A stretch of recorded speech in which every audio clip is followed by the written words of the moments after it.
శ్రీమాత్రే నమః. విన్సన్సేలంలో ఉన్నటువంటి శ్రీమాత టెంపుల్ యొక్క బ్రహ్మోత్సవాలు ఘనంగా జరిగాయి. అందులో ఆలయం చుట్టూతా ఉన్నటువంటి అపురూపమైనటువంటి దేవతా విగ్రహాలు, వాటి యొక్క మూర్తులు, వాటి పేర్లు మీకు చూపించేటువంటి ప్రయత్నం చేస్తాను. స్కిప్ చేయకుండా చక్కగా చూడండి. ఇవన్నీ కూడా చాలా అరుదైనటువంటివి.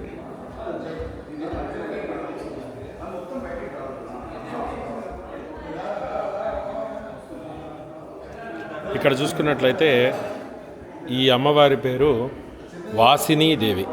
ఆ తర్వాత పక్కనే ఉన్నటువంటి ఈ అమ్మవారి పేరు కామేశ్వరి.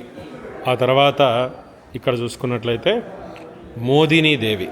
ఈ పేర్లన్నీ కూడా మీరు లలితా సహస్రనామంలో వినుంటారు. అమ్మవారి దేవాలయం కాబట్టి ఆ లలితా సహస్రనామంలో ఉన్నటువంటి అన్ని పేర్లు వస్తాయి. ఆరుణీదేవి ఇక్కడ ఇలా చూశారు కదా, అమ్మవార్లందరూ చక్కగా ఉన్నారు చుట్టూతా. ఆ తర్వాత అటుపక్క నుంచి మొదలవుతారు, మళ్ళీ చూపిస్తాను. ఈవిడ గ్రామదేవత అమ్మవారు. తర్వాత బ్యూటిఫుల్గా ఇక్కడ ఈ చుట్టుపక్కల ఉన్నటువంటివి అష్టాదశ శక్తిపీఠాలు, వాటికి సంబంధించినటువంటివి. మనం మాట్లాడుతుంది ఇవి కాదు, ఇవన్నీ మళ్ళీ ఇంకోసారి వివరించే ప్రయత్నం చేస్తా. బట్ చుట్టుపక్కల ఉన్న అంగ పరివార దేవతల గురించి మాత్రమే చెప్తున్నా. ఇక్కడ జయనీదేవి, అలానే విమలాదేవి. ఆ తర్వాత ఇక్కడ కౌళినీదేవి, ఇక్కడ చూస్తే కౌళినీదేవి. ఆ తర్వాత సర్వేశ్వరీదేవి.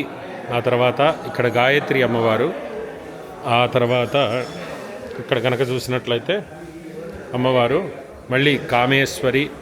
ఆ తర్వాత భగమాలినీదేవి. ఆ తర్వాత నిత్యక్లిన్నే భేరుండాదేవి. ఆ తర్వాత విష్ణువాసినీదేవి. ఆ తర్వాత మహావజ్రేశ్వరీదేవి. ఆ తర్వాత శివదూతి, ఈవిడ పేరు శివదూతి, శివ ఆరాధ్య లలితాసనంలో వస్తుంది కన్నడే త్వరితాదేవి ఈవిడ పేరు. ఆ తర్వాత కులసుందరీదేవి. ఆ తర్వాత ఇక్కడ ఆ తర్వాత నిత్యాదేవి, ఈవిడ నిత్యాదేవి. ఆ తర్వాత నీలపతాకాదేవి, తర్వాత విజయాదేవి. ఆ తర్వాత సర్వమంగళాదేవి. ఆ తర్వాత జ్వాలామాలిని ఈవిడ.